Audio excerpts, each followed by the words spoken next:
خوارج کا مسئلہ جو ہے، ایک تو آپ نے کہا کہ خارج اور روافض کا سارا مسئلہ سیاسی ہے، مذہبی ہے ہی نہیں جی، ان کا مسئلہ خلافت سے بنیاد جی، لیکن یہاں ایک اچھی بات آ گئی کہ خوارج کا جو یعنی ہم نصوص میں غور کریں تو خوارج کی اصل پرابلم سنت سے ہے.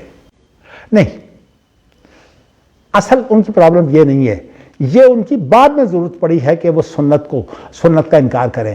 اصل جو مسئلہ ہے وہ خوارج کا کیا ہے؟ اصل میں ان کا مسئلہ یہ ہے کہ وہ نظام کے مخالف ہے.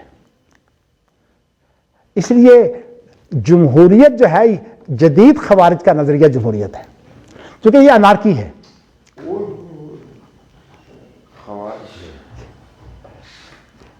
یہ میری موجودگی میں 1979 کے اندر ایس ایم ظفر نے بحث کی تھی جمہوریت کے بارے میں، ہائی کورٹ جو شریعت بینچ تھا نا اس کے اندر.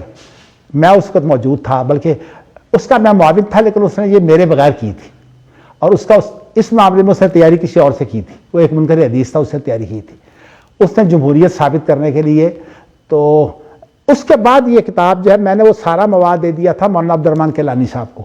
انہوں نے یہ خلافت و جمہوریت جب کتاب لکھی ہے تو اس کے اندر سمونے کی کوشش کی ہے بیچاروں نے. اللہ تعالیٰ انہیں غریق رحمت کرے. جی، یہ جو آپ نے کہا خوارج انارکی ہے، یہ اصل میں خوارج ہے یہ انارکی. آپ کو یہ بتائیے کہ چھوٹی سی بات پر دونوں کافر ہو گئے، حضرت علی بھی اور امیر معاویہ بھی اور عمر بن عاص بھی. عمر بن عاص کو چھوڑ دیجیے آپ، وہ کیسے کافر ہو گئے؟ حضرت علی اور امیر معاویہ دونوں صرف جذباتیت ہے.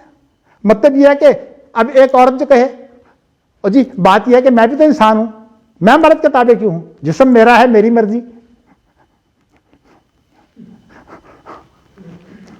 یہ تو بات ہی غلط ہو گئی. مطلب ہے نظم کا مسئلہ ہے کہ نظم جو ہے وہ گھر کے اندر جو ہے وہ مرد ہی نظم کا سربراہ ہے، عورت نہیں بن سکتی. بلکہ میں آپ کو بتاؤں کہ تھوڑی دیر پہلے اصل میں مجھ سے عورتوں نے سوال کیا تھا نظم کے بارے میں. تو میں نے کہا تھا کہ 3 نظام اسلامی حکومتوں میں ایسے رہے ہیں کہ وہ تینوں نظام جو ہیں ان کی میں نے بات سمجھائی تھی. ایک نظام ہے جس کو کہتے ہیں امر بالمعروف نہی عن المنکر، اس کا مختصر سا نام ابن تیمیہ نے رکھا ہے الحسبہ.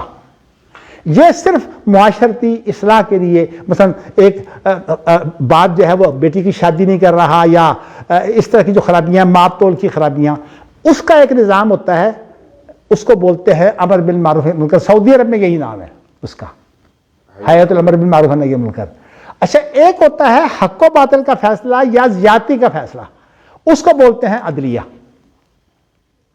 یہ ایک دوسرا ادارہ ہے عدلیہ کا.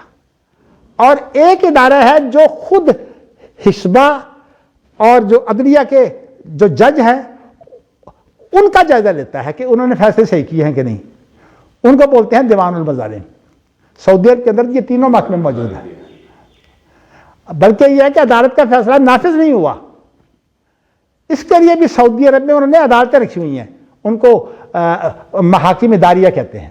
یہ میرا مضمون جو ہے نا، یہ مئی 2017 کے اندر، اس کے اندر میں نے یہ ساری تفصیلات دی ہوئی ہیں. وہ محدث میں پڑھ لیجئے، محدث کے اندر وہ مضمون میرا موجود ہے. میں نے سعودی عرب کے نظام کا تقابل کیا پاکستان کے نظام سے، کہ پاکستان کے اندر تو بیچاری ہے ہی ہر جگہ عدالت. ہاں جی، کب چھپائی؟ مئی 2017 کا جو پرچہ ہے نا اس کے اندر ہے یہ. اس میں نے دستور کا بھی تقابل کیا ہے، اور اس کے علاوہ جو ہے وہ میں نے جو ہے وہ عدالتی نظام کا بھی تقابل کیا ہے. سر یہ آپ نے ایک بہت اچھا نقطہ بیان کیا. میں کہتا ہوں کیونکہ سامعین سوال بھی کر رہے ہیں، تھوڑی سی کی وضاحت آ جائے کہ خوارج کا اصل مسئلہ ہوتا ہے وہ نظام کے خلاف ہوتی ہے. ہاں وضاحت آ جائے. دیکھیے، نہیں، یہ دیکھو ثالثی ایک نظام ہے،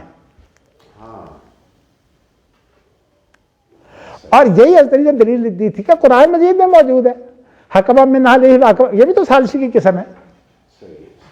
انہوں نے کہا نہیں جی کافر ہو گئے، لا حکم الا للہ. مطلب ہے کہ انسان قاضی بھی نہیں بن سکتا، تو یہ نظام ہی کے خلاف ہے نا، کہ جج کا فیصلہ نہیں، فیصلہ میں کروں گا. اس کا معنی یہ ہے کہ قانون کو اپنے ہاتھ میں لے لو. یہ سارے دہشت گرد خارجی ہوتے ہیں. سارے جمہوری بھی خارجی ہیں. اصل میں بات اس میں کچھ تفصیل ہے. میں آپ کو نہیں پتہ بات کیا، ہر چیز کی تفصیل کرنے لگ جائیں گے پھر وقت بہت چاہیے. یہ انشاءاللہ تعالیٰ آپ اس کو پوچھے یہ باتیں مزید آگے پھیلیں گی. ابھی تو میں نے صرف آپ کو نقطے بیان کیے ہیں.